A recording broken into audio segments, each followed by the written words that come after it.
IBM은 세계에서 가장 많은 특허를 가진 거대 IT 기업입니다.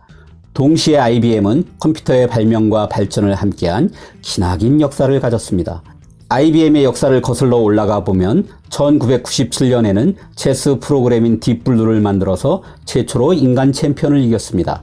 1981년에는 현대적인 PC의 표준이 된 IBM PC를 출시했으며 1964년에는 메인프레임 컴퓨터의 시조격인 IBM 시스템 360을 출시했습니다. 메인프레임 컴퓨터는 은행과 병원 등에서 다수의 사용자가 여러 대의 단말기를 연결하여 함께 쓰는 컴퓨터를 말합니다. 그렇게 역사를 끝까지 거슬러 올라가다 보면 1896년에 세워진 태블레이팅 머신 컴퍼니에 도달하게 됩니다. IBM 하면 떠오르는 컴퓨터가 발명되기 한참 전이지요. 그 시절에 IBM은 어떤 일을 했을까요? 그리고 IBM은 어떻게 컴퓨터 회사가 되었을까요? 미국은 1790년부터 매 10년마다 인구 조사를 해오고 있습니다. 초기만 해도 집계를 위해 인구 조사국 직원이 조사표를 일일이 세어야 했습니다. 그런데 미국의 인구는 너무 빠르게 증가해서 1880년에는 5천만 명을 돌파했습니다. 인구 조사하는 데만 무려 8년이나 걸렸죠.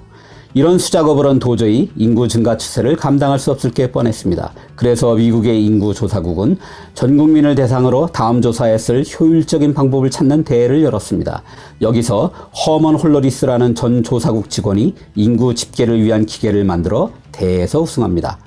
홀러리스는 기계가 정보를 처리할 수 있도록 인구 조사표를 천공카드라고 불리는 구멍 뚫린 카드로 만들었습니다. 천공카드에 뚫린 구멍은 위치에 따라서 사람의 인종이나 성별 등의 정보를 담고 있습니다. 천공카드를 카드 리더기의 두 판 사이에 집어넣고 판을 닫으면 윗면의 금속핀이 천공카드에 닿게 됩니다. 금속핀은 카드에 뚫린 구멍을 지나 밑바닥의 수은과 연결되어 전기 회로를 만듭니다. 이 회로는 구멍에 대응되는 다이얼을 움직입니다.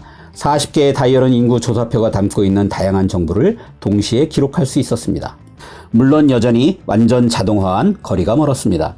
천공카드를 만들기 위해 사람이 일일이 구멍을 뚫어야 했고 리더기에 카드를 집어넣는 일도 여전히 수작업으로 이루어졌습니다. 그럼에도 홀러리스 기계는 인구 조사에 걸리는 시간을 8년에서 6년으로 줄여주었습니다. 조사에 들어간 비용도 예상보다 10배나 많은 500만 달러를 절감할 수 있었습니다. 홀러리스는 이 기계를 특허내고 태블레이팅 머신 컴퍼니라는 회사를 만들었습니다. 이 회사는 영국, 이탈리아, 독일, 러시아 등 세계 각국으로 인구 조사 기계를 수출했습니다. 홀러리스는 계속해서 기계를 개량했습니다. 카드 리더기에 천공카드를 넣는 과정을 자동화하기도 했고 천공카드를 더 빠르게 만들기 위한 장비도 개발했습니다. 첫 홀러리스 기계는 인구 조사표를 위해 만들어진 특별한 천공카드만을 사용할 수 있었지만 나중에는 제어판의 플러그를 조작해서 다양한 일에 사용할 수 있게 되었습니다. 덕분에 홀러리스 기계는 보험이나 철도 회사에서도 사용되었습니다. 홀러리스의 회사는 다른 관련 제조사들과 합병하여 1924년에는 인터내셔널 비즈니스 머신 코퍼레이션이라는 이름으로 바꾸었습니다.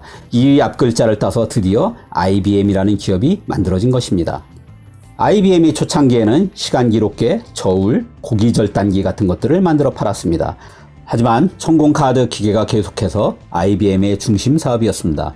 홀러리스는 은퇴했지만 IBM은 천공카드 기계를 계속해서 발전시켜 나갔습니다. 1928년에는 단순히 숫자를 세는 걸 넘어서 덧셈과 뺄셈을 하는 기계가 개발되었고 1931년에는 곱셈 기능까지 추가된 천공카드 계산기가 만들어졌습니다. 이제 IBM은 온갖 종류의 데이터 처리에 뛰어난 기업이 되었습니다.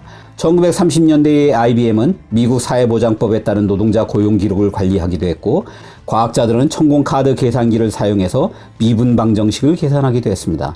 심지어는 나치조차 인구 조사를 위해 IBM 독일 지부의 장비를 이용했습니다. 문제는 나치가 이 조사를 이용해 국민의 인종 정보를 알아냈고 이것이 유대인 대학살로 이어졌다는 것입니다.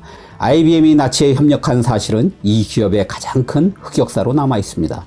1940년대에는 진공관을 사용하는 기술이 발전하면서 전자기계가 만들어지기 시작했습니다.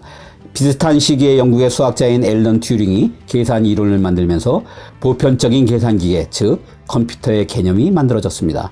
IBM도 이 흐름을 따라 전자장비와 컴퓨터를 만들기 시작했습니다. 1944년에는 회사 최초의 전자컴퓨터를 만들어 원자폭탄 제조를 위한 맨하튼 프로젝트에 사용됐습니다. 그리고 잇따라 상용 전자계산기와 상용 전자컴퓨터를 출시했습니다. IBM의 주 사업인 천공카드 기술도 여전히 사용되었습니다.